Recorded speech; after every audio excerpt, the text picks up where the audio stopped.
Cerita ini terjadi di tahun 2006-2007, di mana belum ada smartphone, orang-orang terkoneksi dengan internet melalui PC komputer.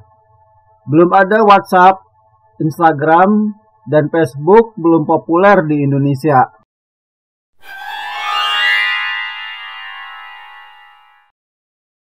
Loker terletak di luar ruang kelas. Setiap mahasiswa berhak memiliki loker yang kuncinya mereka pegang sendiri. Loker merupakan tempat menyimpan barang atau buku yang terlalu berat dan merepotkan apabila dimasukkan ke dalam.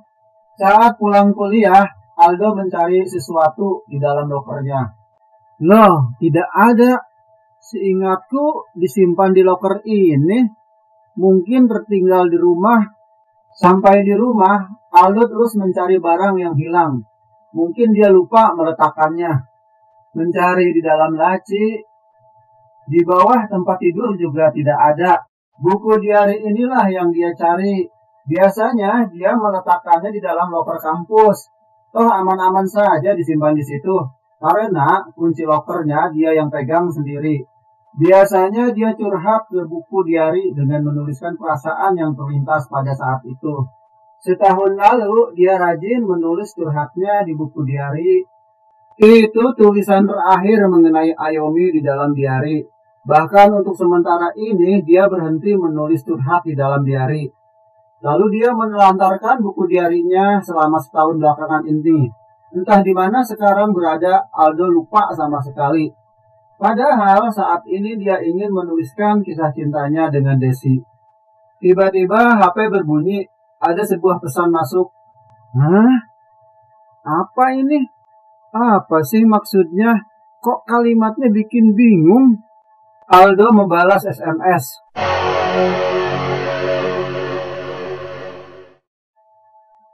Karena tidak kunjung ada balasan, lalu Aldo meneleponnya. Ini siapa? Paling juga mau ngerjain aku lagi ya? Keterlaluan, kalau mau ngerjain cukup di kampus saja, nggak usah di rumah-rumah segala.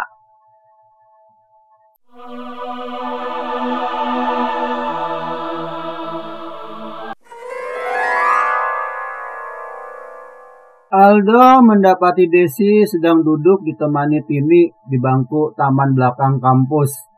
Loh, kenapa kamu, Des? Kok mukamu lebam-lebam begitu? Aduh, perutku sakit. Katanya dia dipukuli Ayomi di kantor. Apa? Aku titip tas. Aldo, kamu mau kemana? Aldo menuju ke kantor dengan penuh kemarahan. Ayomi, kenapa kamu menganiaya Desi? Ayomi cuek.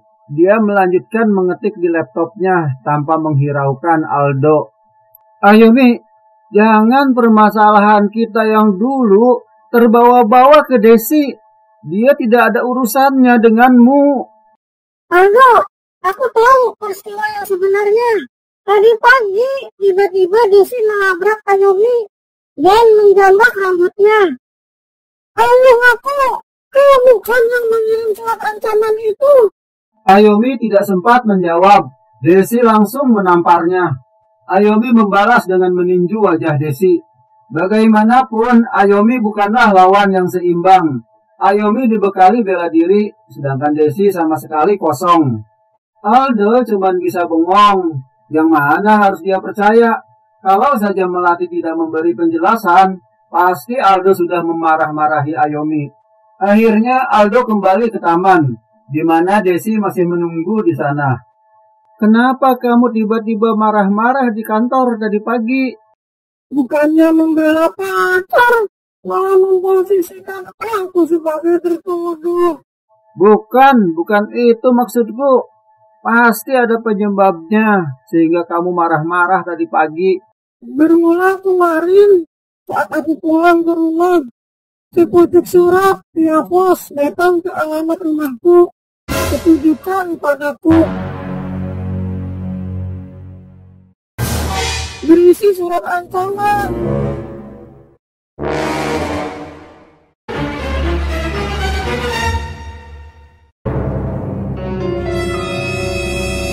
Paginya, langsung banyak siapa lagi yang punya motif seperti itu selain dia? Lagi pula kemarin kamu dapat surat cinta dari si Ayomi. Itu bukan surat cinta, Des. Itu surat teguran dari kampus karena aku belum bayar SPP pada modul sekarang. Aku yakin Ayomi bukan pelakunya. Pasti ada orang yang ingin agar kamu curiga padanya. Benar, Des. Ayomi tidak akan berbuat sebodoh itu. Bisa jadi teman-teman kita yang iseng ingin ngerjain kamu. Oh, mungkin belain si Ayomi sih. Sudah jelas-jelas dia yang paling punya motif. Jangan-jangan kamu masih punya rasanya. Bukannya dikasih bunga pada hari Valentine. Sejak kemarin aku berharap lu juga mengerti. Punya pacar kok nggak ada romanis-romanisnya sih. Aha, ketahuan deh. Rupanya salah satu pemicunya begitu ya. Lalu Aldo melihat bunga di depannya. Dia petik setangkai, diberikan kepada Desi. Untuk sementara, Desi melupakan rasa sakit di tubuhnya. Desi menghirup dalam-dalam aroma bunga. Wah, bau apa ini? Itu tentang tahi kotok atau tembelekan. Baunya memang seperti tahi ayam. Sial amat sih aku.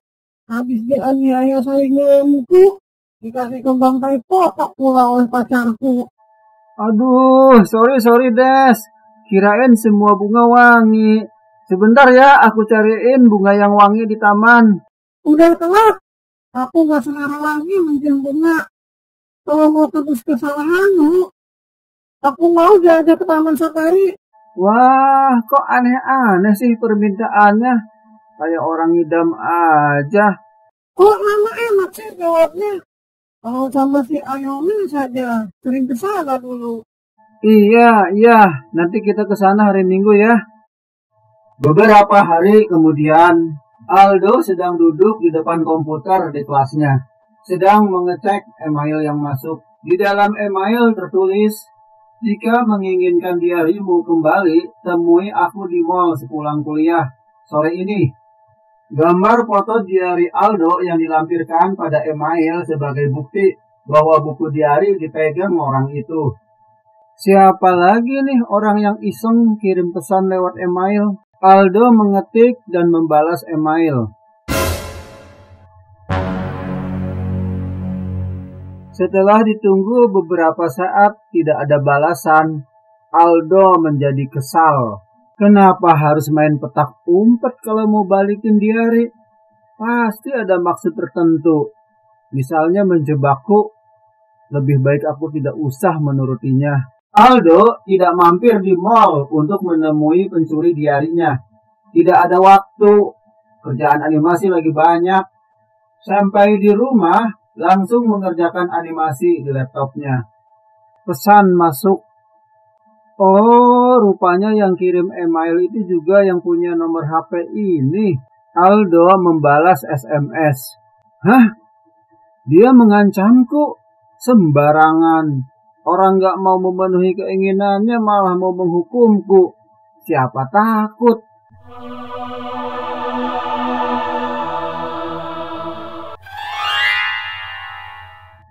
Para mahasiswa berkelompok membaca selebaran kertas bersama-sama. Ini ada apa? Kok pada asik baca selebaran? Aldo, kebetulan sekali. Sebaiknya kau baca ini. Aldo membacanya. Ternyata lembaran fotokopi dari buku diarinya. Kurang ajar. Kali ini Aldo benar-benar marah. Siapa yang menyebarkan lembaran fotokopi diariku ini? Si Gugun. Dia lagi bagi-bagi info. Rupanya dia terorisnya. Aldo melemparkan tasnya, siap tempur. Tanpa ampun, Aldo langsung meninju Gugun. Rupanya kamu ya yang jadi teroris selama ini. Kirim surat ancaman ke si Desi. Meneror aku dengan SMS dan email. Juga kau mencuri diariku ya? Teroris? Teroris apa? Aku nggak pernah melakukan semua tuduhanmu itu. Udah jelas buktinya. Kamu bagi-bagikan fotokopi diariku. Mau mangkir lagi.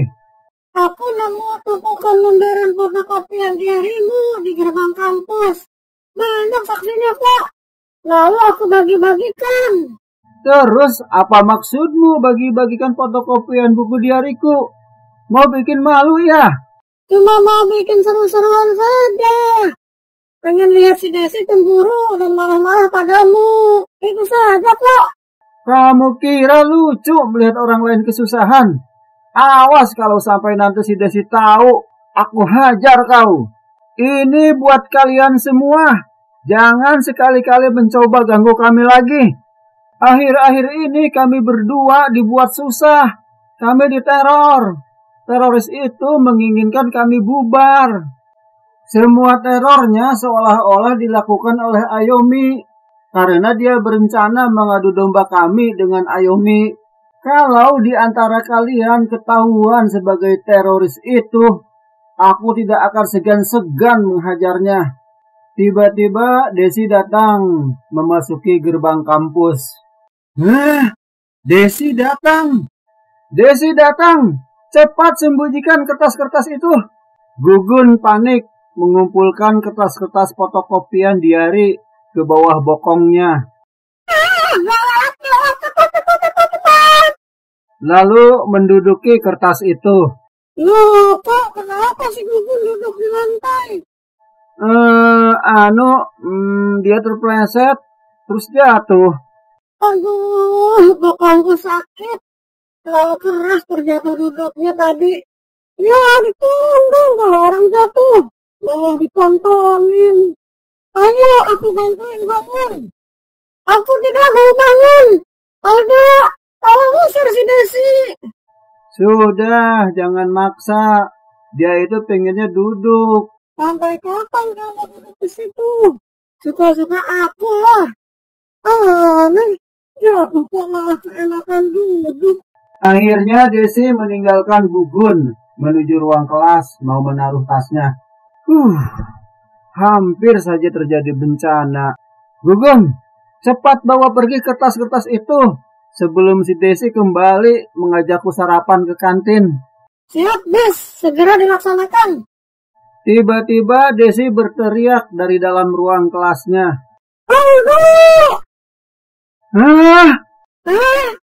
Oh iya, tadi kan aku meletakkan selembar kertas diari di atas meja si Desi. Apa kau bilang? Selamatkan diri! Tunggu! Apa ini? Ayo ngaku! Ini kamu kan yang nulis. Aku tahan tulisanmu. Aduh, gawat. Kenapa kamu masih menulis tentang Ayomi? Aku ini kamu anggap apa? Des, itu fotokopian diariku. Kutulis setahun yang lalu. Itu kertas apa berserakan? Ternyata kertas fotokopian diari yang berceceran di lantai. Ternyata banyak sekali kamu menulis tentang Ayomi pada diarimu. Apa maksudmu menyebarkan tulisan diarimu tentang Ayomi kepada orang lain? Aduh, sakit, Des. Dengar ya, diariku sudah lama hilang. Lalu si teroris itu yang menyebarkannya. Aldo menyeret Desi ke ruang kelas. Tidak baik membahas hal ini di depan orang banyak. Mau dibawa kemana aku? Des, tolong jangan marah padaku. Itu tulisan masa lalu. Kita harus lebih kuat menghadapi orang yang mencoba menghancurkan hubungan kita. Dari sekian banyak tulisan pada diarimu, kenapa tidak ada tulisan tentang aku? Diariku kan sudah lama hilang. Saat itu kan kita belum jadian. Mungkin si teroris itu yang mencuri dan menyebarkannya. Pasti si Ayomi terorisnya. Ayomi, kenapa kamu selalu menuduh dia? Kenapa sih kamu selalu belain dia? Padahal jelas-jelas diari yang dikirimkan mengenai kisah percintaanmu dengan dia. Dia itu mau malas-malasin aku. Aku tidak belain dia, Des. Coba pikir, kalau dia yang mengirim ini, berarti dengan sengaja dia membuka kedoknya sendiri. Apa sebodoh itu dia melakukan ini? Situasinya tidak memungkinkan dia sebagai pihak yang patut dicurigai. Apa yang nggak mungkin? Hanya dia yang paling mempunyai motivasi. Des, siapapun teroris itu, kita tidak perlu takut lagi. Bila kamu marah dan panik seperti tadi, itulah yang diharapkannya. Tapi kamu harus adil dong. Masa tidak ada tulisan tentang aku di diarimu? Ya, nanti aku tulis deh tentang kamu di diariku yang baru. Desi sama sekali tidak bisa diajak berpikir logis. Hatinya dipenuhi kecemburuan kepada Ayumi. Omong, kita ke Taman Safari yuk sekarang. Kamu kan janji mau mengajakku ke sana. Aku lagi konsen nih kuliah. Aldo merasa harus memenuhi kemauan Desi hari ini untuk menenteramkan hatinya. Sekali-sekali tak apalah menghiburnya dan mengorbankan bolos kuliah. Aldo menaruh tasnya dalam loker supaya tidak repot-repot membawa tas ke tempat wisata. Aku juga titip dong. Loh, kamu kan punya loker sendiri. Aku lupa bawa kuncinya. Tas Desi pun diletakkan di loker Aldo. Karena Taman Safari terlalu jauh, maka mereka pun sepakat ke tempat wisata yang sejenis dan berlokasi di sekitar Jakarta. Ke kebun binatang Ragunan. Itu kan patung gorila. Aku tahu itu patung, nggak ada serem-seremnya kok. Tolong, ada gajah. Desi, berhenti. Gajah itu di dalam kandang, jadi tidak berbahaya. Sabarlah, dalam dongeng gajah itu bisa terbang tahu. Aku takut. Ketika Desi melihat harimau, aku menang. Ayo kalah. Kendati Aldo tahu motivasi Desi di balik ketakutannya, dia membiarkan hal itu terjadi. Desi hanya ingin memeluknya. Dipeluknya sih nggak apa-apa, tapi ngejar-ngejar Desi seharian capek juga ya. Aldo memasuki gerbang kampus. Desi sudah menunggu. Aldo, aku mau ambil tasku yang dititip di lokermu kemarin. Oh iya, aku lupa bawa. Kemarin aku kembali ke sini mengambil tas di loker. Sekarang tas itu malah ketinggalan di rumah. Ya sudah, besok jangan lupa ya. Nih, aku kasih buku diari. Pokoknya dalam buku diari ini, kamu tulis tentang aku.